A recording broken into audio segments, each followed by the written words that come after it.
निपुण भारत अभियानांतर्गत कृती कार्यक्रम सन 2025। कृती कार्यक्रम म्हणजे काय? अध्ययनक्षमता कमी प्रमाणात प्राप्त असणाऱ्या विद्यार्थ्यांचे कृती आराखडे तयार करणे। सन 2026-27 पर्यंत इयत्ता 2री ते 5वी पर्यंतच्या मुलांना पायाभूत साक्षरता व संख्याज्ञान प्राप्त झाले पाहिजे। प्राथमिक शाळांमध्ये पायाभूत साक्षरता व संख्याज्ञान साध्य करणे ही शिक्षण व्यवस्थेची सर्वोच्च प्राथमिकता असेल। मूलभूत पातळीवरील वाचन, लेखन आणि अंक गणित आधी साध्य केले तरच हे धोरण विद्यार्थ्यांसाठी उपयुक्त ठरेल। वर्गातल्या 100% विद्यार्थ्यांनी 100% क्षमता साध्य करणे अपेक्षित आहे। कृती कार्यक्रमाचे ध्येय: इयत्ता 2री ते 5वी मधील किमान 75% विद्यार्थ्यांनी तरी सर्व अध्ययन क्षमता साध्य करणे आवश्यक आहे। कृती कार्यक्रमाची व्याप्ती: स्वयं अर्थसहाय्यित व विनाअनुदानित शाळा व तुकड्या व्यतिरिक्त राज्यातील सर्व व्यवस्थापनाच्या सर्व माध्यमाच्या इयत्ता 2री ते 5वीच्या सर्व विद्यार्थ्यांसाठी लागू राहील। कृती कार्यक्रमाचा कालावधी 5 मार्च 2025 ते 30 जून 2025। विद्यार्थ्याला इयत्तानिहाय क्षमता प्राप्त झाल्या तर खूप समाधान आहे, पण त्याला क्षमता प्राप्त नाही झाल्या किंवा मागे राहिला तर शाळेच्या वेळा व्यतिरिक्त वेळ वापरणे, सुट्टीच्या वेळेचा सदुपयोग करणे आवश्यक आहे।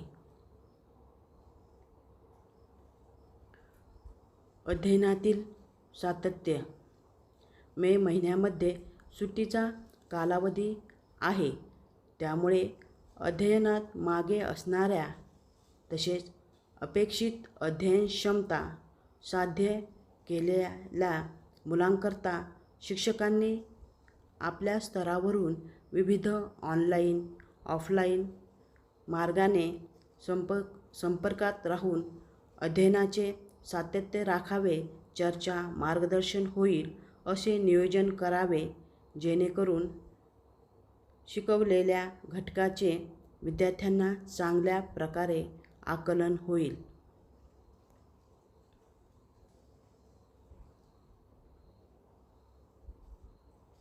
कृती कार्यक्रम अंमलबजावणीचे सूक्ष्म नियोजन: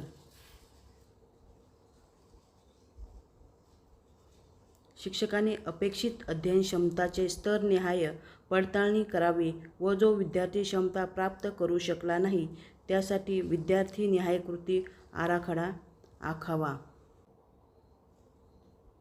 अपेक्षित अध्ययन क्षमता प्राप्त असलेल्या विद्यार्थ्यांचे वेळोवेळी स्वतंत्र गट करावे व त्यासाठी नियमित अध्ययन सुरू राहील अशी योजना करावी। प्रत्येक गटाची गरज ओळखून साधनसामग्री द्यावी, जसे वाचन सामग्री, शब्दकार्ड, चित्र, वस्तू इत्यादी। अध्यापनाचे वेळापत्रक ठरवावे।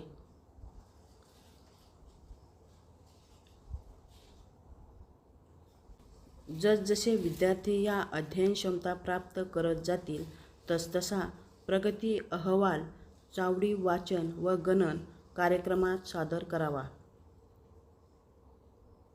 दिनांक 30 जून 2025 पर्यंत आपल्या इयत्ता 2री ते 5वीच्या वर्गातील किमान 75% विद्यार्थी अपेक्षित अध्ययन क्षमता प्राप्त करतील याची खात्री प्रत्येक शिक्षकांनी करावी।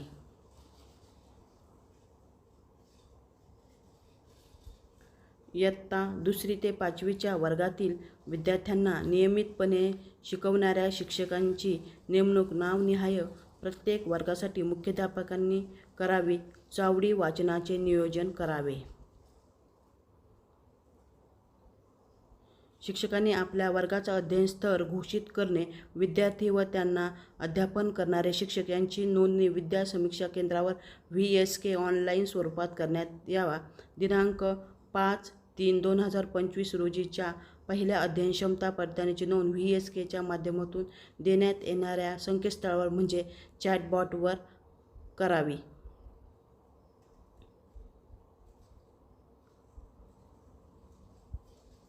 20 मार्च, 5 एप्रिल, 20 एप्रिल, 5 मे, 20 मे, 15 जून आणि 30 जून 2025 ज्या विद्यार्थ्याचा अपेक्षित अंतिम अध्ययन स्तर प्राप्त झाला नाही त्या विद्यार्थ्याच्या नोंदी वरील तारखांना चॅटबॉटवर करण्यात याव्या. एकदा घोषित केल्यानंतर असे विद्यार्थी पुन्हा मागील स्तरावर येणार नाही याची दक्षता घ्यावी.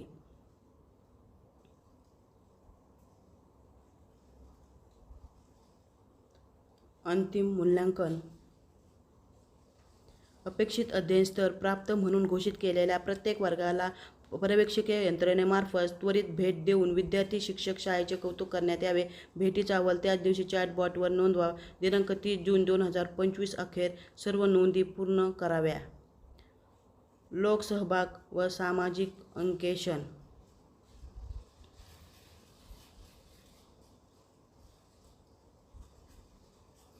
दर 15 दिवसांनी गाव पातळीवर चावडी वाचन व गणन कार्यक्रम राज्यस्तरावरून नेमून दिलेल्या तारखांना आयोजित करण्यात यावा.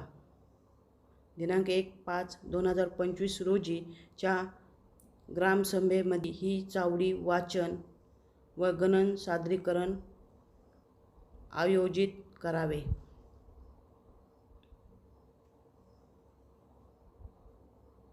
अपेक्षित अध्ययन क्षमता प्राप्त न करू शकलेल्या विद्यार्थ्यांना सर्वांसमोर वाचन अथवा गणन करण्यास सांगण्यात येऊ नये. विद्यार्थ्यांना प्रोत्साहन मिळेल अशीच व्यवस्था करावी.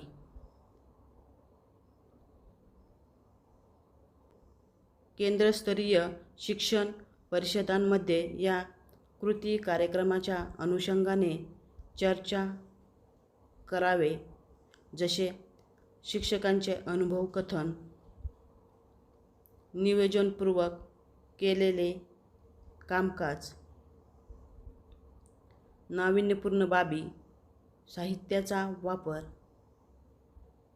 शिक्षकांना येणाऱ्या अडचणी व त्यावरील उपाय. जबाबदार घटक. शिक्षक अपेक्षित अध्ययन क्षमता अपेक्षित स्तरापर्यंत साध्य करतील. मुख्याध्यापक शाळा व्यवस्थापन समिती बैठकांमध्ये या कार्यक्रमाबाबत चर्चा करणे, चावडी वाचन नियोजन करणे. पर्यवेक्षण यंत्रणा कृती कार्यक्रमासाठी अपेक्षित अध्ययन स्तर प्राप्त न झालेल्या किमान 5 शाळांना भेटी देऊन शिक्षकांना सहाय्य करावे. धन्यवाद.